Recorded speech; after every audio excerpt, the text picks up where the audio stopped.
A very good afternoon to one and all. Let me first thank Dr. Nandi for giving me this opportunity to present my work in this prestigious IBAAS 2025 technical lecture series. Today I am going to speak on foreign HPA, its science, strategy, and scale, material at the crossroads of innovation. Before starting my presentation, let me first introduce myself and my institute. I'm Dr. Priyanka Nayar, and I'm working as a scientist in JNARDDC Nagpur since 2016. Basically, I'm a physicist. I've completed my PhD in physics from Amritsar, Punjab, and my postdoctorate from Nanjing University, China. My research interests are alumina thin films, alumina coatings, alumina nanomaterials, and recently I have started working on high purity alumina, specifically on 3N and 4N high pure alumina.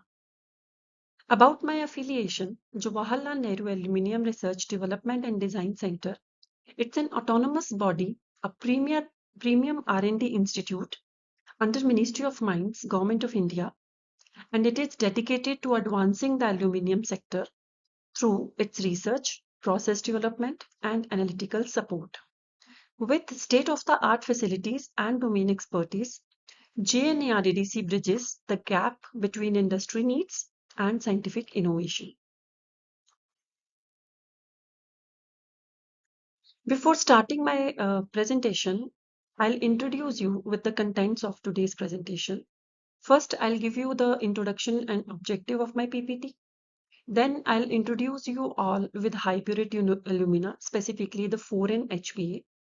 Then I'll let you know why purity is so much important for some specific applications.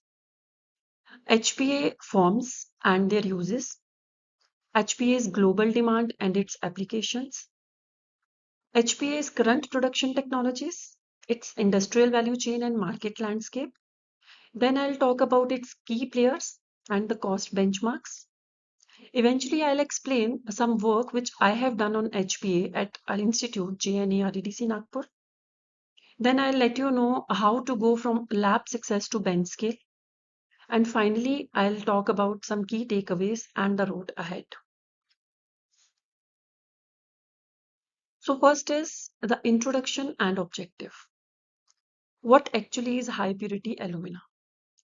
High purity alumina, specifically 4N, which is 99.99 pure, has emerged as a critical raw material enabling modern technologies. Its unique chemical stability, optical transparency, and high thermal resistance make it indispensable in LED phosphors, lithium-ion batteries as separators, and semiconductor substrates. As global industries transition towards electrification, energy efficiency, and smart electronics, the demand for foreign HPA is rising rapidly. However, the supply chain remains narrow, capital intensive, and largely dominated by only a few players outside India.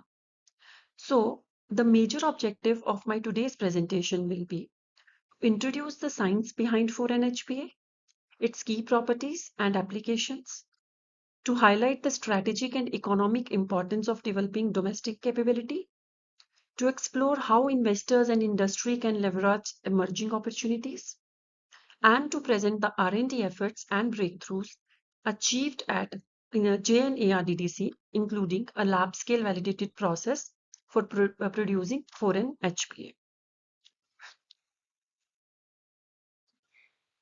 So this slide, the high purity alumina 4N HPA, this slide present two key visuals. If you can see, you can see two visuals. First, we have a bar chart that compares different grades of alumina based on their purity levels. As we move from metallurgical grade to 4N HPA, there is a clear and dramatic reduction in impurity content. So this trend is crucial because applications like LEDs, lithium-ion batteries, and semiconductors demand extremely low levels of contaminants.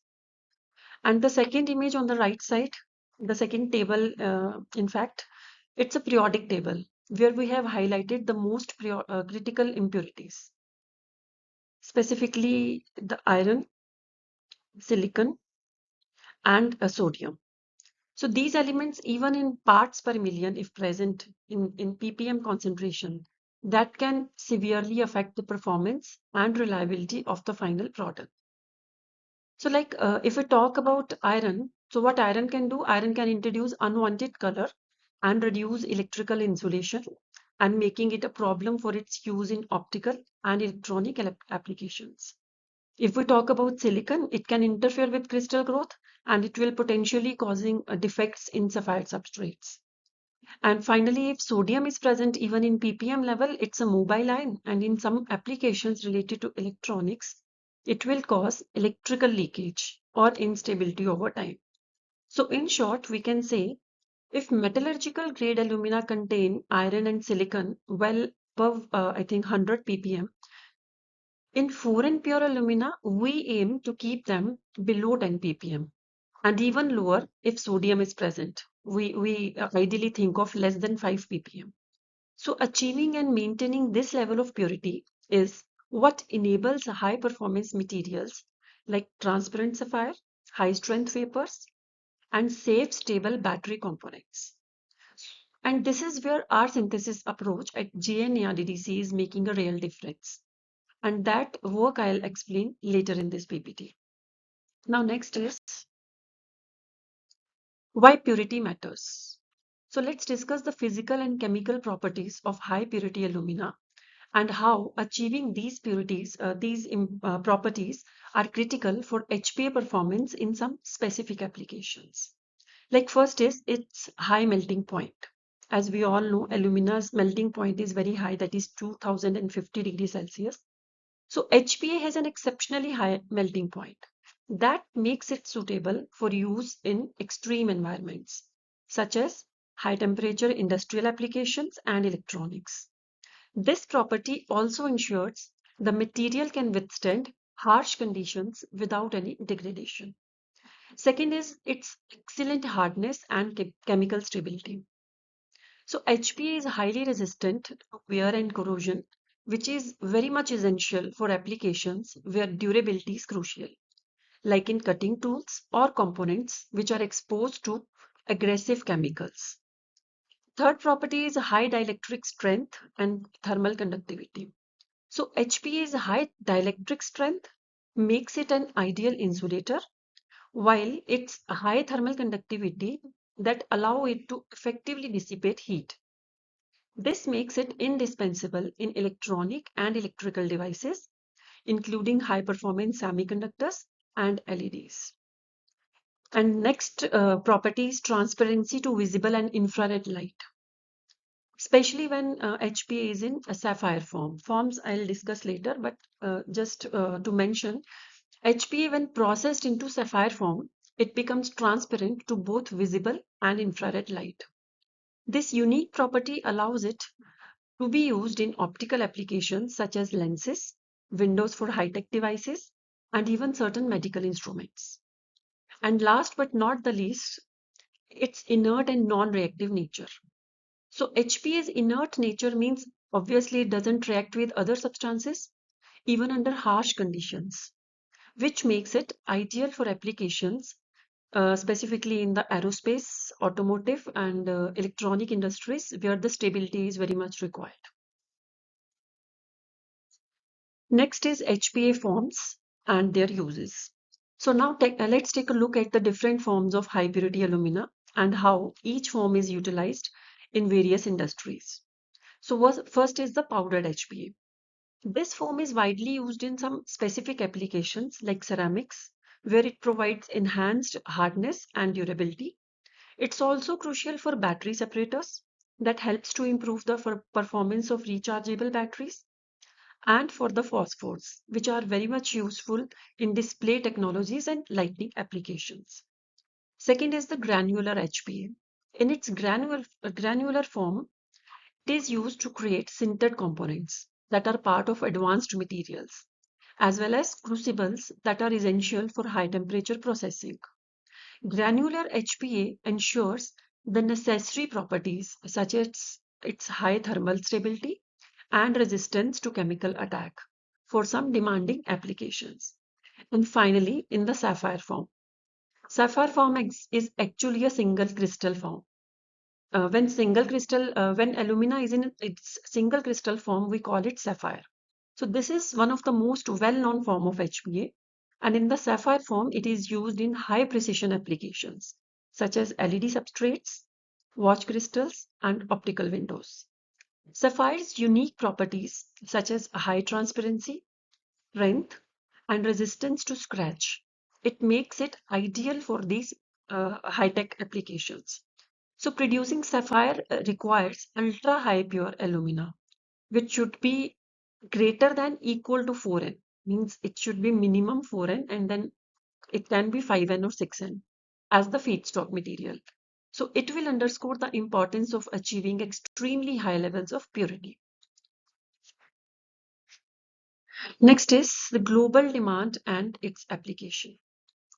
So first, uh, we'll discuss about the HPA use in LED phosphors. High purity alumina plays a crucial role in the production of LED phosphors, which are responsible for the color and brightness of LED lights. So in this particular application, HPA enhances the efficiency and longevity of LEDs by contributing to improved color and higher brightness output. So as the global shift towards energy efficient lighting continues, the demand for LED lighting has increased. So this in turn increases the demand for HPA as it's very much integral in manufacturing phosphors that are used in white and colored LEDs. The growing trend in both residential and commercial sectors to replace traditional lighting with LEDs will fuel this demand. So in the upcoming years, as energy saving technologies gain more traction worldwide, particularly in the context of environmental regulations and green building standards, the use of HPA in LED phosphors is expected to see substantial growth.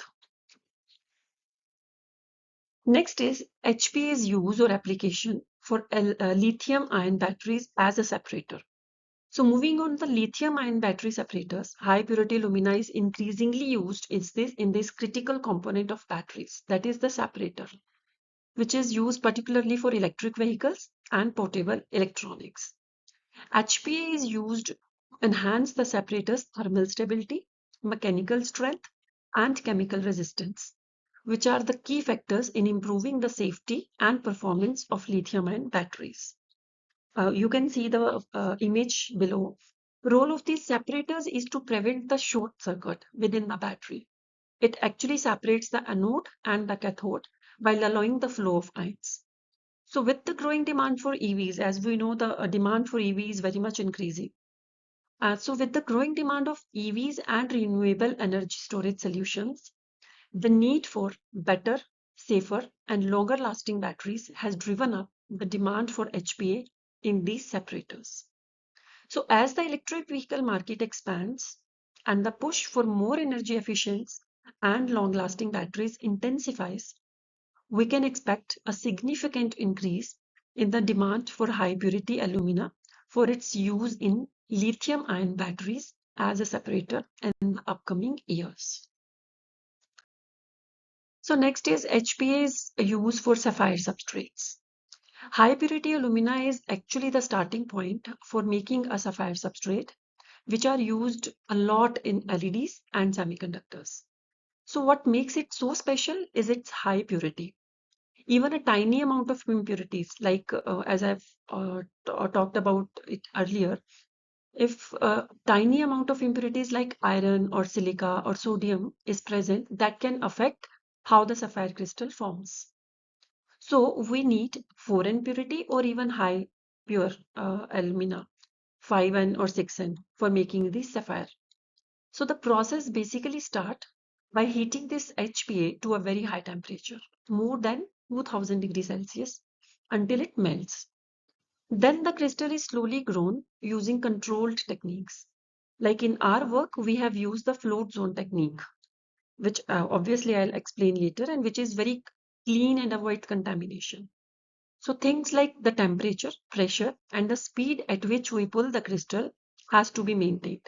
Otherwise, defects can form and that will ruin the quality of the sapphire substrate. So once the crystal is formed, it's sliced into thin wafers. These are then used as the base for growing materials like gallium nitride in LEDs or in other high-end electronics. And just to highlight, most white and blue LEDs that we see around us today are actually built on these sapphire wafers, which we normally use in festivals that are actually built on these sapphire wafers. So they are also used in smartphone chips, optical windows, and even watch covers. So high purity alumina, if we say, it's not just a material, it's what enables a lot of the tech we rely on today. Next is the HPA for semiconductor and optical applications. As we all know, electronic devices are getting smaller and more powerful. But one big challenge that comes with this is heat. When semiconductors shrink, they pack in more transistors, which means they generate more heat in a tiny space. And that heat needs to go somewhere. So traditionally, materials like epoxy resins are used to package and protect the semiconductors. But nowadays, these resins are reaching their limit. They just can't keep up with the thermal demands anymore. So one way to deal with this is by mixing thermally conductive fillers into the resins. That will help to draw the heat away from the chip and reduces the risk of failure. Some of the fillers that are being used are crystalline silica, magnesium oxide, and of course this high purity alumina. And out of all these, the high purity alumina is the preferable one. HPA has almost around 7 times a higher thermal conductivity compared to silica. And it also expands 50% less with heat. So that is important because less expansion means less mechanical stress on the device. That is why HPA is becoming a preferred material for thermal management, especially in high performance electronics, where even a small temperature difference can affect the performance of the device. So overall, we can say HPA is not just important for sapphire substrate or LEDs. It also plays a key role in managing heat in advanced chips and devices. So next is current HPA production technologies. Several methods have been developed to produce HPA, and each has its own advantages and challenges. The main technologies include like Bayer process, which is a very traditional alumina route. Another is the alkoxide route, and the third is the hydrothermal or leaching kind of route. So I'll explain one by one. First is the Bayer process, which is the traditional alumina route. So Bayer process, as we all know, it is the most widely used method for extracting alumina from bauxite, and it has been in use for over a century. This process is the foundation for most alumina production worldwide, particularly for conventional alumina production. So what happens in this process? All we know, first bauxite is crushed and ground to a fine powder. Then it is mixed with a hot concentrated solution of sodium hydroxide, which causes the alumina in the bauxite to dissolve, forming sodium aluminate. While the impurities such as iron oxides that are left behind as a residue, which we commonly known as red mud. And the solution is then cooled and alumina is precipitated out of the solution by seeding it with aluminium hydroxide crystals. This results in crude alumina, which is separated, washed, and then subjected to calcination, where it is heated to high temperature to remove the water and convert it into high purity alumina. So the Bayer process is highly mature with well-established infrastructure globally, and it is capable of large-scale production. But it does have some challenges. Like it is highly energy intensive, especially during the calcination step that required significant amount of heat. Additionally, it generates a substantial amount of red mud, which is an environmental concern due to its large volume and capacity. Another limitation is that while this process efficiently produces alumina, purity level is generally not sufficient for high purity applications, such as semiconductors or LEDs. So to produce high purity alumina, we have to use some further steps, such as some additional refining and purification processes, which are very much necessary. So in summary, while the Bayer process is highly effective for large-scale alumina production, it's not ideally suited for the production of high-purity alumina due to its energy demands and the need for additional purification steps. Next is alkoxide method, which I have used in JNARDDC to produce high-purity alumina. So this alkoxide method is a chemical route to produce ultra-high purity alumina. And it is not starting from the bauxite, but it is starting from the pure aluminium metal. So this process is particularly suitable when our end goal is to obtain 99.99 or even high pure alumina, which is required in LEDs, semiconductors, and sapphire substrates. So let me walk you through the main steps of this process. We can see the flow chart on the right side. So first, the high pure aluminium metal is reacted with an alcohol. Commonly we use isopropanol in a controlled environment. So this forms a chemical compound which is called aluminium isopropoxide, which is a type of alkoxide. So this reaction is highly sensitive and it must be carried out under moisture-free inert conditions to avoid the contamination. Next, the aluminium oxide is purified through vacuum distillation or solvent extraction. This step is very much critical to remove metallic impurities like iron, silicon, and transition metals, if any, which can affect the optical and electrical properties of the final products. So once we purify, then the alkoxide goes under hydrolysis process. It means it will react with water to form the aluminium hydroxide. And then this is followed by calcination, where the hydroxide is heated at high temperature, above around 1000 degrees Celsius, to yield high purity alumina. So now what makes this process attractive is its ability to produce very pure alumina with tight control over contamination, and it's also flexible. We can tailor the process parameters, or we can optimize the process parameters depending on the required particle size, phase, or morphology. But there are some challenges in this process also. Like this process is also relatively expensive. Because it uses your aluminium metal or high purity reagents. Next, it also requires careful control at each step, particularly distillation and hydrolysis step, to ensure the desired property. And while it's excellent for specialty applications, it's not as easily scalable as the Bayer's process. So in summary, we can say the alkoxide route is highly suitable when purity is the priority, especially in critical electronics and optical applications. However, the trade-off is the higher cost and the complexity of the process. The next route I'll discuss is the hydrothermal and hydrochloric acid leaching method. So this slide will illustrate the hydrothermal and hydrochloric acid leaching route for producing high purity alumina. We start with raw materials like bauxite or kaolin or other aluminium bearing ore. These are first ground to a fine powder to increase the surface area and improve the leaching efficiency, because we have to do the hydrochloric acid leaching. So the powdered material is then subjected to leaching using the HCl under controlled temperature and pressure conditions. This is either done at atmospheric pressure or in hydrothermal reactors. So this step dissolves the aluminium content into the solution, leaving behind most of the impurities as the residue.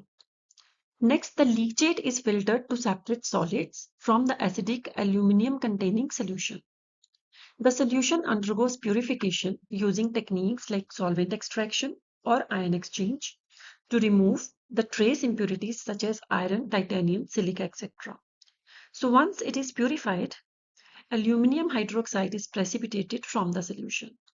And this step is typically achieved by adjusting the pH or adding a precipitating agent.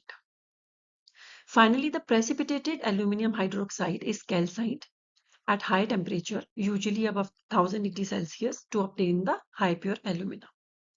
The major advantage of this process is its flexibility to work with various low-grade ores and its potential to operate at a relatively lower energy input compared to the pure process. But the use of corrosive acids and complex purification steps that poses the challenges for scale up and environmental compliance. Next is its industrial value chain and market landscape.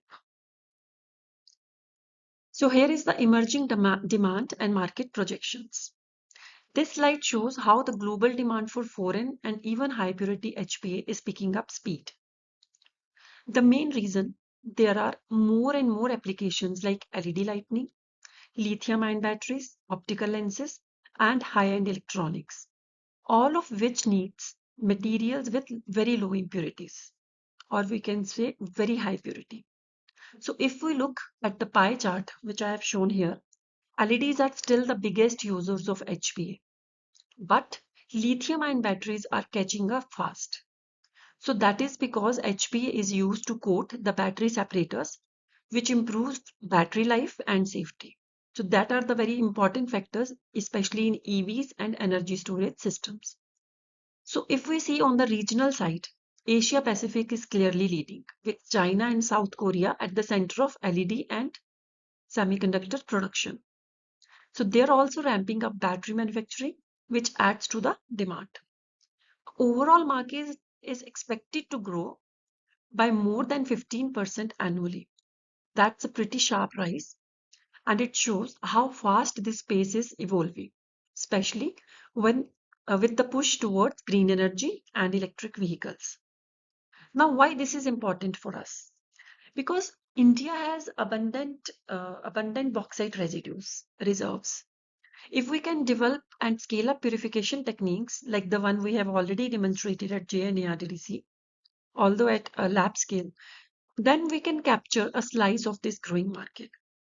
Instead of just exporting raw materials, we can move up the value chain by producing high purity alumina locally, which will also reduce import dependency and help in Make in India initiatives. So this demand trend is not just an opportunity, it's clear signal for strategic investment and R&D focus in this area.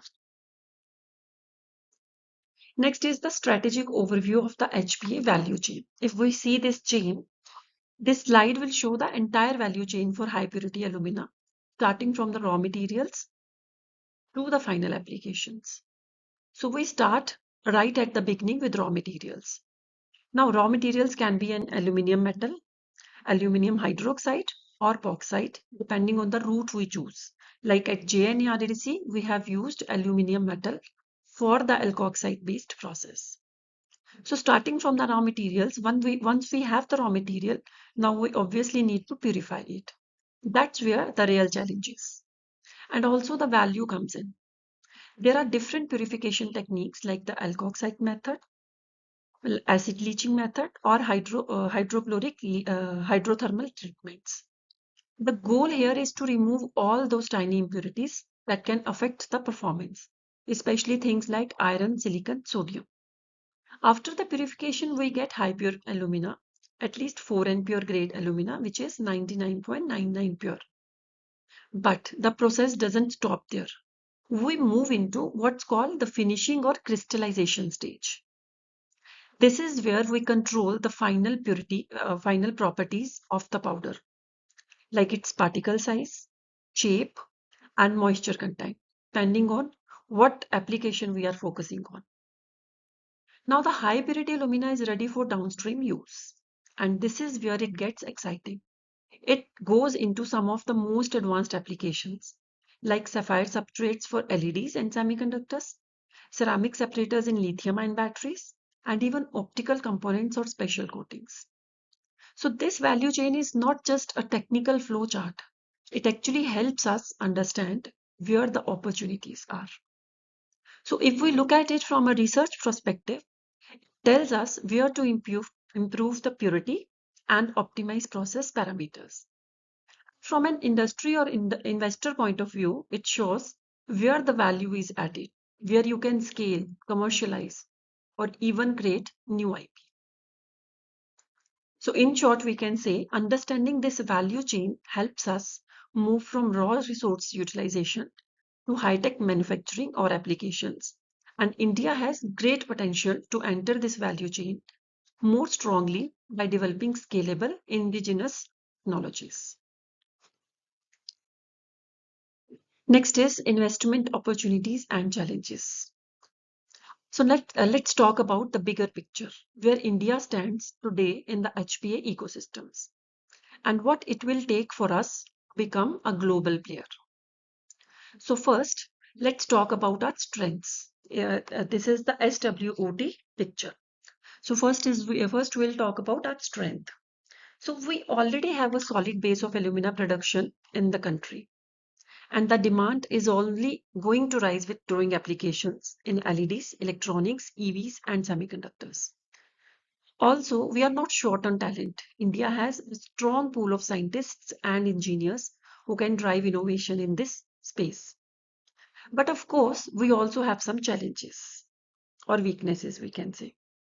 Right now, access to advanced purification technologies is limited, and setting up large-scale high purity production plants, it required significant capital investment, which will slow us down. If we look at the opportunities, there are quite a few. The domestic market is booming. Government policies like the PLI scheme, Atmanirbhar Bharat, that are pushing for local manufacturing and self-reliance. And there is a clear need to reduce our dependency on imported high-value materials. On the other hand, there are also some threats we can't ignore, especially competition from established global players. There are so many global players which are already very much established. So there is a competition. Then the technological dependence on imports and the stricter environmental regulations around processing. But the good news is we are not starting from zero. The government has already laid a good foundation. With policy support, what we now need is greater R&D investment, collaboration between public institutions and private players, and maybe even international partnerships, especially in areas like single crystal growth, nano coatings, and end-use ceramic applications. So with the right mix of science, strategy, and scale, India can absolutely rise up the value chain. Instead of just importing high purity alumina, we can actually be the country exporting it, supplying materials for global tech supply chains in EVs, aerospace, optics, and much more. So this transition won't just make economic sense. It will give us a strategic autonomy in sectors that are going to shape the future. Next are the who are the key players and the cost benchmarks for HPA. So let us now look at the global scene in HPA production. Global market dynamics, players, cost, and competitive edge. So as of now, the market is largely dominated by a few big players. Companies like Altec Chemicals in Australia, Sasol in South Africa, and Sumitomo in Japan. These are well-established firms with decades of experience. They mostly rely on conventional and proven methods like HCl acid leaching, alkoxide process, and thermal decomposition of aluminium salts to produce high purity alumina. Different companies use different production routes. Some go for HCl leaching, some prefer the alkoxide route. And we are even seeing newer players which are using hydrothermal or plasma assisted processes. Each of these methods comes with trade-offs in terms of cost, complexity, scalability, and how well they control the impurities, which is very much important. So speaking of the cost, globally typically cost anywhere between 14 to 20 US dollars per kg to produce 4N purity alumina. And we can imagine that's quite expensive, especially because These processes require high purity starting materials, raw materials, and energy intensive. Indian R&D institutes like some IITs or JNARDDC also, they have shown that it's possible to produce 4 and hyper alumina at a much lower lab scale cost. Even at JNARDDC, we have calculated around 500 rupees per kg, which is about 6 to 7 US dollars. This doesn't include manpower or depreciation, but still, it's nearly half the global average. So this clearly tells us that India has the potential to become a cost competitive player in the global HPA market. If we can take these lab scale processes, scale them up effectively, and work on process efficiency, there is a real opportunity here, especially when you combine this with India's abundant raw materials, our scientific expertise, and now this government support for Make in India and electronics manufacturing. So while the global leaders have a head start, India is well positioned to disrupt this space, not just by matching the quality, but by doing it more affordably and sustainably. Now, I'm going to explain the work which we have done on HPA at JNARDC.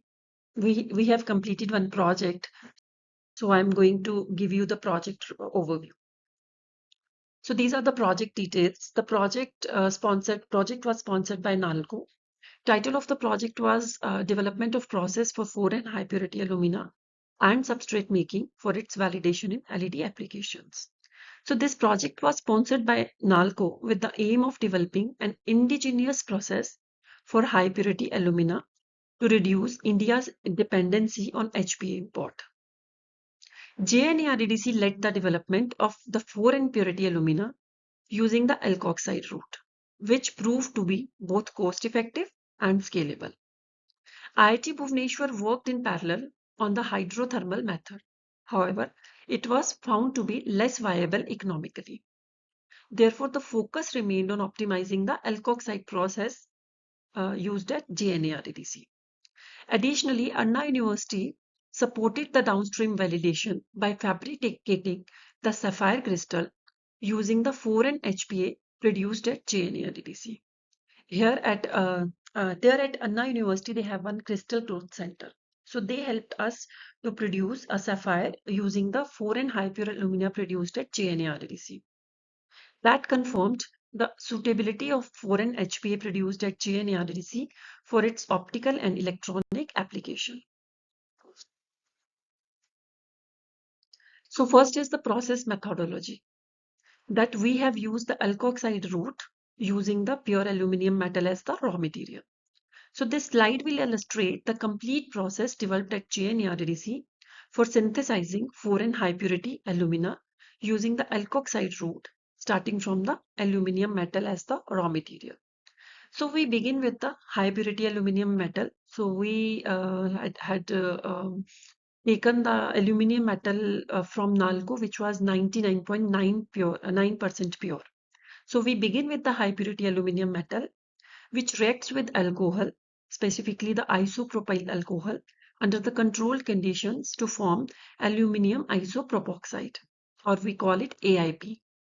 This step is highly sensitive to moisture and needs to be done under an inert or reflux setup to prevent the hydrolysis during the synthesis.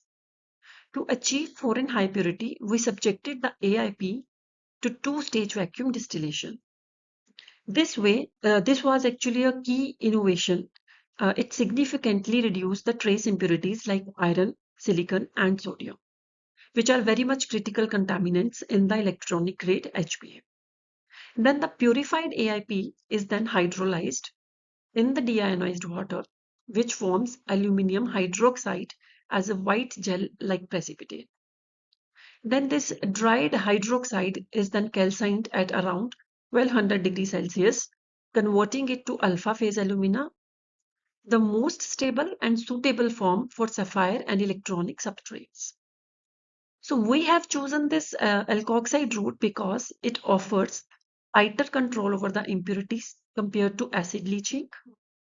Using the aluminium metal ensures no bauxite-derived impurities like iron or silica. The chemistry is clean, scalable, and compatible with circular solvent recovery, making it suitable for industry.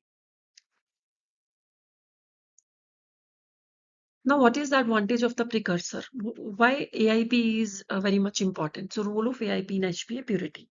So, this slide explains why we selected aluminium isopropoxide or AIP as our precursor for making high purity alumina. So, one of the biggest reason is its purity. AIP can be synthesized with very high levels of purity, and that's really important because the cleaner our precursor is, the cleaner our final alumina will be. So it saves us from doing extra purification steps later. Also, AIP has a well-defined chemical structure. You can see the structure here. So AIP has three isopropoxy groups attached to a central aluminium atom. This makes it very predictable during the reactions. And that's a big advantage when we are trying to control the quality. By adjusting the temperature, pressure, and reaction time, we can fine tune the process to get the alumina we want, obviously without introducing a lot of impurities. So another bonus is that it's quite flexible. Depending on the end application, we can adapt our synthesis route using AIP without compromising on the final product's purity. So overall, AIP is not just raw material. It's really a smart choice that makes that makes the whole process cleaner, more controlled, and even scalable for future industrial applications. Now, what is the innovation? Where is the innovation? Catalyst-free approach, cleaner, safer pathway. So I would like to talk about one of the most important innovation in our process. That is the catalyst-free approach to make the high purity alumina. If we see the literature, in the traditional methods, companies use catalysts like iodine or mercury chloride to speed up the chemical reactions. Yes, these catalysts do their job, but they come with some serious downsides, especially when it comes to safety and the environment.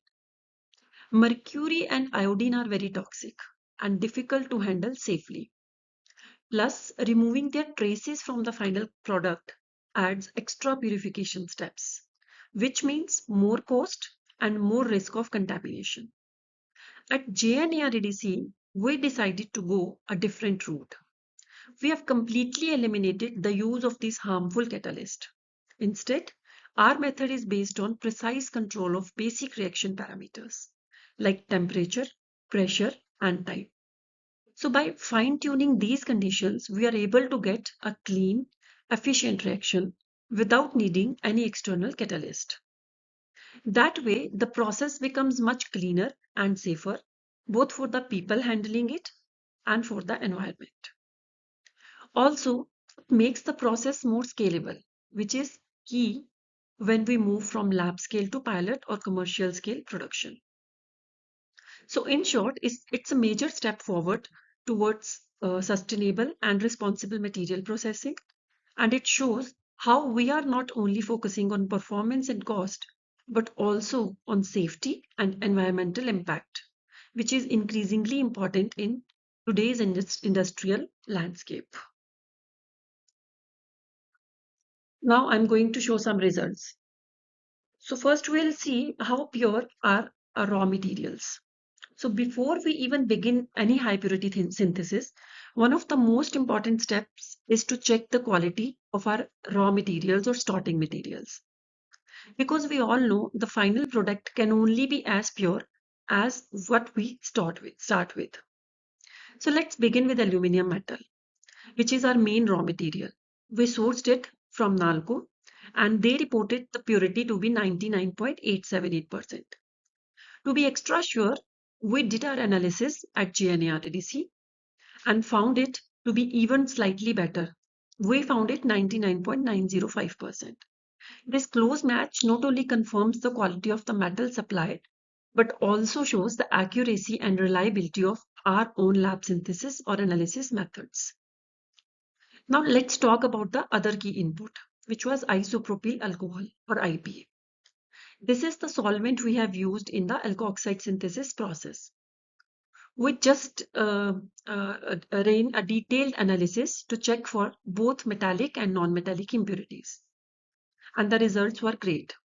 Water content was just 0.01% because we have used the anhydrous alcohol. Impurities like calcium, phosphorus, and iron were only in parts per million.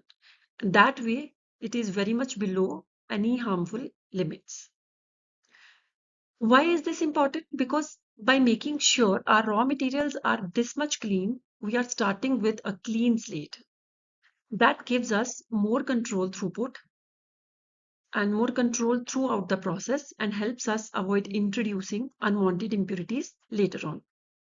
And when you are targeting 4N purity or even higher 5N or 6N, then these small differences in input quality make a big difference in the final product. So overall, our raw material validation steps gives us the confidence that we are building the entire process on a solid foundation. Next is the purity of intermediate and final product milestones.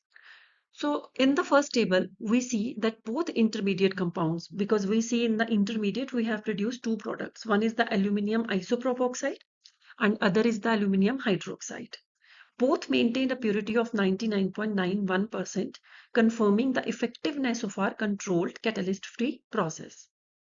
This is a strong indicator that our controlled process is working as intended. It shows that we are able to keep the purity levels high from the very beginning of the process, which is important for ensuring that there are no contaminants introduced early. Moving on to the second table, we have compared our final product with a well-known commercial 4N high purity alumina, which we have procured from Sigma Eldridge. Both our lab-produced sample and the commercial sample have an overall purity of 99.989%, which is very much impressive. There are only slight differences in the silica content between the two, but these variations are minimal and fall within acceptable limits. So this matching purity between our final product and the globally recognized Sigma Eldridge sample is a strong validation of our lab scale synthesis process. It shows that the product we are producing in our labs is of comparable quality to what is available commercially, which is a great achievement. So this means that our synthesis protocol is not only effective, but it's also capable of producing high purity alumina with intentionally recognized standards. Next, we have done the crystallographic match, and we have compared the synthesized and the standard materials. And this slide presents the X-ray diffraction or XRD analysis used to verify the structural integrity and phase identity of our synthesized compounds. In the first diffractogram, we compared the aluminium isopropoxide AIP synthesized at JNARDDC with the commercially procured standard. Overlapping peaks, we can see the overlapping peaks in the graph itself. It confirmed that the crystal structure and phases are identical, validating the quality of our intermediate product. And on the right side, the second diffractogram compares the final alumina product with the Sigma Eldridge commercial 4N pure alumina. Once again, the diffraction pattern shows a one-to-one match, confirming that our alumina not only meets the purity standards, but also matches the crystallographic characteristics of the commercial benchmark. This XRD analysis strongly supports the structural fidelity and consistency of our process from intermediate to final product. Now, after producing the HPA, as we have already mentioned, that we have given it to Anna University. They have some crystal growth center there. So they have converted this HPA to the sapphire. So this slide visually captures the journey from the high purity alumina to sapphire crystal using the float zone method, which is known for producing high quality single crystals. So on the top left, we have seen, you can see a schematic of the float zone process, illustrating how a rod of alumina is zone melted to grow a defect-free crystal along a vertical axis under controlled atmosphere. Next to it, we show the actual crystal growth facility at Anna University, where this advanced technique is being used for sapphire production. The third image gives us a real-time look inside the growth chamber during the formation of the crystal. Finally, we have a grown sapphire crystal with dimensions of 5 centimeter by 1 centimeter successfully prepared from the alumina synthesized at JNARDDC. This demonstrates not just feasibility, but the potential of our lab scale product to feed into high-end applications like LEDs and semiconductors. Then is the structural and surface purity of the sapphire. This slide presents the two key characterization techniques which we employ to evaluate the quality of the sapphire crystal fabricated from our in-house synthesized 4N high pure alumina. On the left, we have the HRXRD, which is the high resolution X-ray diffraction pattern. The sharp, intense peak with a narrow full width at half maximum confirms the excellent crystallinity and single phase nature of the sapphire. This validates the structural integrity of the grown crystal. On the right is the XPS spectrum, which is the X-ray photoelectron spectroscopy. It is used to analyze the surface chemistry. The deconvoluted peaks for aluminium and oxygen confirms the stoichiometry and purity of the alumina composition, with no significant contamination or foreign elements observed on the surface. Next is the alumina wafer fabrication. Here we highlighted the final leg of our journey, the transformation of our lab-grown sapphire into the functional alumina wafers. So on the left side, we can see the actual single crystal sapphire, which was synthesized from our lab synthesized and HN4N HPA. This demonstrates that our process can yield application quality bulk material. The middle image shows a schematic of the wafer manufacturing process, including the slicing, lapping, polishing, etch shaping, everything done at Anna University. So these are the critical steps that require both precision and purity, especially for electronics or optoelectronics applications. On the right side, we present our fabricated alumina wafers, each with a diameter of 10 mm into 1.5 mm thickness. The surface is optically finished and ready for downstream validation. And finally, the functional characterization of the alumina wafers. So here we have summarized the mechanical and electrical performance of the wafers we have fabricated from our lab-grown sapphire. Starting with the Vickers hardness test, the wafer shows a hardness of 76.56 GPa under a 1 kgf load and 31.72 GPa under a 0.5 kgf load. These values are comparable to commercial sapphire, confirming excellent mechanical integrity and suitability for harsh environments or high-wear applications. Now moving to the electrical properties, which are very much critical for substrates in electronics and optoelectronics application. The dielectric constant was found to be 9.5 at 1 MHz, which is well within the expected range for high-quality alumina substrates. And the electrical conductivity is measured as 5.2 into 10 raised to power minus 7 ohm inverse, meter inverse, indicating excellent insulating behavior, which is very much essential for use in dielectric layers and microelectronic circuits. The graph here shows how these parameters evolve with frequency and confirm the stability of dielectric behavior across the frequency range. Finally, I will walk you through this important slide that shows why our method for preparing high purity alumina is not only effective but also economic. On the left, you see a bar chart which compares our lab calculated cost of producing 4N high pure alumina using the alkoxide route, which is around 500 rupees per kg, with the global average, which ranges between 1200 rupees to 1700 rupees per kg. It highlights how we have managed to reduce complexity by using a clean precursor like AIP, which also minimizes purification steps and keeps impurity levels under control. And it's not about cheaper. Our process also maintains the required purity levels for advanced applications like LEDs, sapphire substrates, and lithium-ion batteries. So this cost advantage combined with our control over purity and process efficiency puts us in a strong position. It's a great example of how Indian R&D can disrupt the global HPA market, especially in such a high margin and high demand space.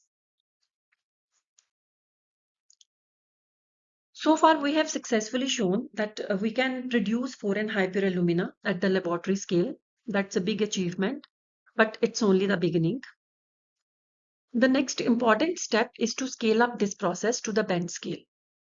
It means we move from small test batches to a larger, more practical quantity that's closer to industrial needs. To do this, we'll need to design a new reactor setup, something that's compact but still efficient enough to maintain the same level of purity and consistency we have achieved in our lab. So this setup should also be easy to operate and allow better control over the reaction conditions like temperature, pressure, and timing. As we increase the batch size, we'll also be working on optimizing the process parameters. Along with that, we'll carry out detailed characterization, checking the physical and chemical properties of the alumina. Another important goal is to start testing the material for specific end-use applications like LEDs, lithium-ion batteries, or sapphire substrates. And finally, once we are confident at the band scale, we'll plan to prepare proposal for pilot scale production. So we are moving from proof of concept to practical application. Finally, some key takeaways and the road ahead. So to wrap up things, I want to emphasize that 4 and high purity alumina is not just a specialized material. It's actually a strategic enabler for a wide range of modern industries. From LED lighting and lithium-ion batteries to semiconductors, sapphire substrates, and even next-gen electronics, HPA plays a vital role. What makes this journey so exciting is that we are not starting from scratch. The work done at JNARDDC has already laid a solid foundation. We have demonstrated that HPA can be made through a catalyst-free, clean, and cost-effective alkoxide method, achieving 4N purity levels at a fraction of the global cost. We have carefully selected high-purity raw materials, avoided toxic catalyst, and focused on sustainable scalable chemistry. India already has many of the ingredients needed to succeed, like it has a large alumina base, a fast-growing electronics and EV market, skilled researchers and scientists, and strong government policies. At the same time, we have also seen the global picture where the HPA market is dominated by a few high-cost players. This gives India a real chance to enter the global value chain, especially if we can provide a product that is not only high in quality, but also affordable and environmentally responsible. So to conclude, 4N high purity alumina is much more than just a powder. It's a gateway to technological independence, cleaner energy, digital infrastructure, and economic opportunity. The future demand is rising fast, and India cannot afford to miss this wave. So it is the time to act. Thank you. Thank you for your time. I hope this session offered some useful insights into the potential of 4 and hyperalumina. I look forward to your questions and future opportunities to take this work forward together. Thank you so much.